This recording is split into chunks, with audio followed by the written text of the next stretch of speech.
ஓம் ஸ்ரீராம ராம ராமேதி ரமே ராமே மனோரமே சகசிரநாம தத்துல்யம் ஸ்ரீராம நாம வராணனே. உலகம் யாவையும் தாமுழா வாக்கலும் நிலைபெறுத்தலும் நீக்கலும் நீங்களா அழகிலா விளையாட்டுடையார் அவர் தலைவர் அன்னவர் சரண் நாங்களே.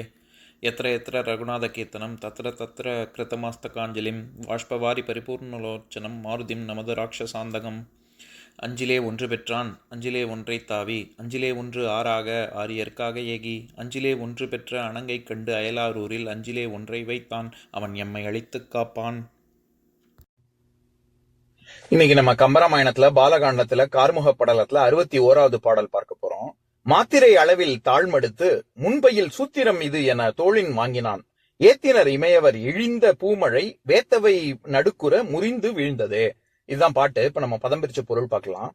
மாத்திரை அளவில் ஒரு நொடி பொழுதில் தாழ்மடுத்து அவ்வில்லின் அடிப்பக்க முனையை தன் காலால் மிதித்துக் கொண்டு முன்பையில் சூத்திரம் இது என முன்பு பழகிய இயந்திரம் இது என கண்டவர் கருதுமாறு தோளின் வாங்கினான்.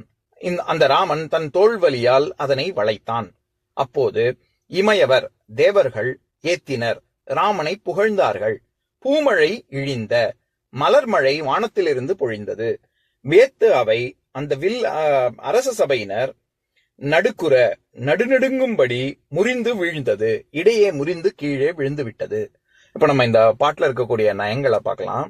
அதாவது நீலமாலை வரிசையா சொல்லிக்கிட்டே வரால, எப்படி என்ன அந்த நற்செய்தியை தான் சொல்லிட்டு வரா. ராமன் வில்லை எப்படி முறித்தான் அப்படின்னு அதைத்தான் இந்த பாடல்லையும் விளக்குகிறாள்.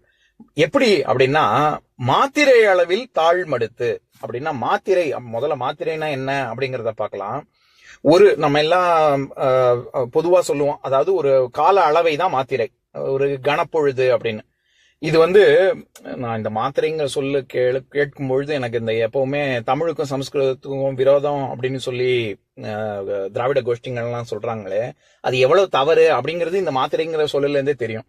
இப்போ உதாரணத்துக்கு இருக்கிறதுலயே தொன்மையான இலக்கண நூல் தமிழ் எது? தொல்காப்பியம் தான். இலக்கண நூல் அப்படின்னு தான் சொல்றோம் அதை, கிராமர் அப்படின்னு.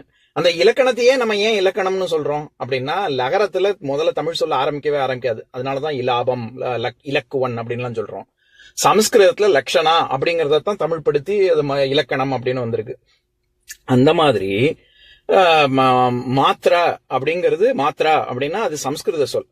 அந்த சமஸ்கிருத சொல்லுலையும் மாத்திராங்கிறது பஞ்சபூதங்களையும் குறிக்கும், பஞ்சபூதங்களால் ஆன அணுக்களையும் குறிக்கும், அணுவால் ஆன வஸ்துவையும் குறிக்கும், பொதுவா எல்லா பொருளையுமே குறிக்கும், கால அளவையும் குறிக்கும் சமஸ்கிருதத்துல.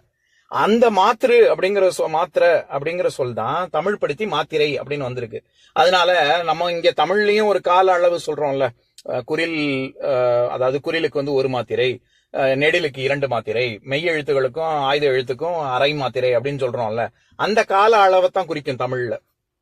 அந்த மாத்திரு சமஸ்கிருதத்துல இருக்கக்கூடிய மாத்திருக்கே ஏன் மாத்திரு அப்படின்னு பேருன்னா, நம்ம எப்படி அக்ஷரங்கள்லாம் சிவனின் உடுக்கையிலிருந்து, அது தமிழும் சரி சமஸ்கிருதமும் சரி, சிவனின் உடுக்கையிலிருந்து வந்தது, ஓம்காரத்திலிருந்து பிரணவத்திலிருந்து தான் எல்லாம் தோன்றியது அப்படின்னு எப்படி நம்ம நம்புறோமோ, அந்த மாதிரி அறுவகை சமயங்கள்ல சாக்தத்துல என்ன சொல்றதுன்னா, இந்த நம்ம உச்சரிக்கக்கூடிய எழுத்துகள் சொற்கள் எல்லாமே சக்தியின் வடிவம் அப்படிங்கிறதுனால அன்னை அருளியது, உலக அன்னை அருளியது மா அப்படிங்கிற சொல்லு தமிழ் சமஸ்கிருதம்னு இல்ல, உலக மொழிகள் முக்காவாசி கிட்டத்தட்ட எல்லான்னே சொல்லலாம். எல்லாத்துலயுமே நம்ம ஏற்கனவே பார்த்திருக்கோம்னு நினைக்கிறேன். அதாவது மகரத்துல வரக்கூடியது எல்லாமே அன்னையை குறிக்கும், பகரத்துல வரக்கூடியது எல்லாமே அப்பாவை தந்தையை குறிக்கும். அதனாலதான் அம்மா அப்பா மாத்ரே பாத்ரே அப்படின்னு சொல்றோம். அந்த தான் மருவி ஃபேன் ஆகி ஃபாதர்னு வருது. அது வேற விஷயம். எதுக்கு சொல்ல வரேன், அந்த மாதிரி இந்த அக்ஷரங்கள் எல்லாமே சக்தியின் வடிவம்ங்கிறதுனால 52 அக்ஷரங்கள், அது கால அளவே 52 மாத்திரை அப்படின்னு சமஸ்கிருதத்துல சொல்றாங்க. அந்த கால அளவையே அப்படியே நம்ம சொல்றதுனால இங்க நம்ம தமிழ்ல மாத்திரை அப்படின்னு சொல்றோம். இது நம்ம பேச்சு வழக்குல ஒரு நொடி பொழுது, ஒரு செகண்ட் அப்படின்னு சொல்றோம். ஆனா கணப்பொழுதுக்கும் நொடி பொழுதுக்கும் வித்தியாசம் இருக்கு. நொடின்னா ஒரு செகண்ட்னு அர்த்தம், கணம்னா 2/5 ஆஃப் அ செகண்ட், 5/2 பங்கு அப்படின்னு அர்த்தம். நம்ம ஆனா பேச்சு வழக்குல இப்ப நம்ம சாதாரணமா குழந்தைங்களுக்கு புரிய வைக்கிறதுக்கு சொல்ற பொழுது எப்படி உச்சரிக்கணும் எழுத்துக்களை அப்படின்னு சொல்ற இடத்துல குறிலுக்கு 1 மாத்திரை அப்படின்னு சொல்லி அளவு சொல்றோம்ல, அப்ப சொல்லும் பொழுது கண்ணை சிமிட்டக்கூடிய நேரம் அல்லது கையை சொடக்கக்கூடிய நேரம் அப்படின்னு சொல்றோம்ல, அதுவும் மாத்திரை தான். எதுக்கு சொல்ல வரேன், இப்ப நம்ம கம்பராமாயண பாட்டுக்கு வருவோம். மாத்திரை அளவில் தாழ்மடுத்து அப்படின்னா, ஒரு நொடி பொழுது, நம்ம பேச்சு வழக்குல ஒரு நொடி பொழுது அப்படின்னு சொல்றோம். ஆனா நொடி பொழுதையும் விட இன்னும் கம்மியான அது. அதனாலதான் கம்பர் என்ன சொன்னாரு, யாரும் ராமன் வில்ல ஒடிச்சதையே நாணேற்றினதையே பார்க்கல, எல்லாம் ஒடிச்ச சத்தம் தான் கேட்டது, அதுக்குள்ளேயே எல்லாம் நிகழ்த்தி விட்டான் ராமன் அப்படின்னு தானே சொன்னாரு. அதையே தான் நீலமாலையும் இங்க சொல்றா.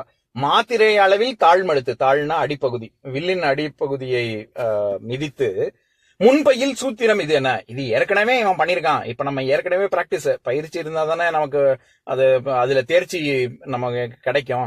அதனால இவன் ஏற்கனவே இது பயின்றது அப்படின்னு எல்லாரும் நினைக்கும் விதத்துல இது இருந்தது. இந்த வில்லெல்லாம் ஏற்கனவே அவன் தூக்கி பயிற்சி பெற்றவன், அதனாலதான் சடார்னு தூக்கிட்டான் அப்படின்னு சொல்லக்கூடிய விதத்துல அமைந்தது அப்படின்னு அடுத்த கருத்து சொல்றாரு. தோளின் வாங்கினான், அவன் தோல்ல அவன் அதனுடைய வலிமை, வில்லினுடைய பாரத்தை தூக்கக்கூடிய தன்மையே இவன் ஏற்கனவே அவன் பண்ணது பயின்றது அப்படின்னு சொல்லக்கூடிய விதத்துல இருந்தது அப்படின்னு சொல்றார். அடுத்தது ஏத்தினர் இமையவர் இழிந்த பூமழை, அவன் வில்லை முறித்தவுடன் அங்க தேவர்கள் எல்லாம் எடுத்ததுக்கு, வில்ல முறிக்க கூட இல்ல, எடுத்த உடனேயே தேவர்கள் எல்லாம் பூமழை சொரிந்தார்கள். அடுத்தது வேத்தவை நடுக்குற முறிந்து வீழ்ந்தது, வில்லு முறிஞ்சு கீழே விழுந்தது அப்படின்னு சொல்ற இடத்துல வேத்தவை, வேந்தர்கள் கூடிய அவை வேத்தவை. இந்த இடத்துல அவை அப்படிங்கிற சொல்லுக்கு பல பொருள் இருக்கு. பொதுவாக மாந்தர்கள் கூடக்கூடிய கூட்டம், அதுவும் அவைதான். அறிவுடையவர்கள் கூடக்கூடிய கூட்டம், அதுவும் அவைதான். அதனாலதான் இது திருக்குறள்ல அவை அறிதல் அப்படின்னே ஒரு அதிகாரம் இருக்கு, அமைச்சியல்ல. அந்த இடத்துல அவை அறிதல் அப்படின்னு வர்ற இடத்துல அவைங்கிறது அறிவார்ந்த பெருமக்கள் கூடக்கூடிய கூட்டம் அப்படின்னு அர்த்தம். அதெல்லாம் தவிர ஒரு பொதுவாக புலவர்கள் கூடக்கூடிய கூட்டம், சபா மண்டபம், இப்படி இல்லாமும் பொருள் இருக்கு. இதை தவிர நாடக அரங்கம் அப்படிங்கிற ஒரு பொருளும் இருக்கு. நம்ம நிலையாமை அப்படிங்கிற அதிகாரத்துல 2வது குறள், அதாவது திருக்குறள்ல 332வது குறள். கூத்தாட்டு அவை குழாத்தற்றே பெருஞ்செல்வம் போக்கும் அது விழிந்தற்று, செல்வமானது நிலைத்து இருக்காது, அது வரும் போகும். அது எப்படின்னா, எப்படி ஒரு கூத்தாட்டு அரங்கத்துல எல்லாம் மக்கள்லாம் ஒண்ணு கூடுவாங்களோ, அப்புறம் அது கூத்து முடிஞ்சதுக்கு அப்புறம் எல்லாரும் கலைஞ்சு போயிடுவாங்கல்ல, அந்த மாதிரி செல்வம் வரும் போகும், அது நிலையில்லாத தன்மை கொண்டது அப்படிங்கறத சொல்றதுக்கு கூத்தாட்டு அவை குழாத்தற்றே அப்படின்னு சொல்றாருல, அந்த இடத்துல அவை அப்படிங்கிறது நாடக அரங்கம் அப்படின்னு தான் பொருள். எதுக்கு சொல்ல வரேன், இந்த மாந்தர் கூட்டம், அறிவாளிகள், அறிவுடைய ஒரு கூட்டம், அப்புறம் புலவர் கூட்டம், நாடக அரங்கம், இந்த மாதிரி எல்லாம் இருக்கிறது பொதுவாகவே சபா மண்டபம் அப்படின்னு அர்த்தம். இப்ப நம்ம மேலவை அரசவை அப்படின்னு சொல்றோம்ல, அந்த மாதிரி வரக்கூடிய சபா மண்டபம், அந்த அர்த்தத்துலதான் இங்க வந்திருக்கு. வேத்தவை நடுக்குற அப்படின்னா அங்க வேந்தர்கள்லாம் கூடி இருக்கக்கூடிய சபை, அதுல எல்லாருமே வேந்தர்கள் எல்லாமே நடுங்கக்கூடிய அளவுக்கு வில்லு முறிந்து கீழே விழுந்தது அப்படின்னு சொல்றாரு. இப்ப நான் பாட்டை இன்னொரு தடவை படிக்கிறேன் கேளுங்க. மாத்திரை அளவில் தாழ்மடுத்து முன்பையில் சூத்திரம் இது என தோளின் வாங்கினான், ஏத்தினர் இமையவர் இழிந்த பூமழை வேத்தவை நடுக்குற முறிந்து வீழ்ந்ததே. இன்னொரு நாள் இன்னொரு பாட்டு பார்க்கலாம். ஓம் சாந்தாகாரம் புஜகசயனம் பத்மநாபம் சுரேஷம் விஸ்வாதாரம் ககனசத்ரசம் மேகவர்ணம் சுபாங்கம் லக்ஷ்மீகாந்தம் கமலநயனம் யோகி ஹிருத்யானகம்யம் வந்தே விஷ்ணும் பவபயஹரம் சர்வலோகைகநாதம். உம்பரோடு இம்பர்காரும் உலகம் ஓர் ஏழும் ஏழும் எம்பெருமான் என்று ஏத்தி இறைஞ்சி நின்று ஏவல் செய்ய தம்பியரோனும் தானும் தருமமும் தரணி காத்தான் அம்பரத்து அனந்தர் நீங்கி அயோத்தியில் வந்த வள்ளல். ஓம் பூர்ணமத பூர்ணமிதம் பூர்ணாத் பூர்ணமுதஸ்யதே பூர்ணஸ்ய பூர்ணமாதாய பூர்ணமேவாவசிஷ்யதே. ஓம் சாந்தி சாந்தி சாந்திஹி. ஓம் சர்வேஷாம் ஸ்வஸ்திர்பவது சர்வேஷாம் சாந்திர்பவது சர்வேஷாம் பூர்ணம் பவது சர்வேஷாம் மங்களம் பவது.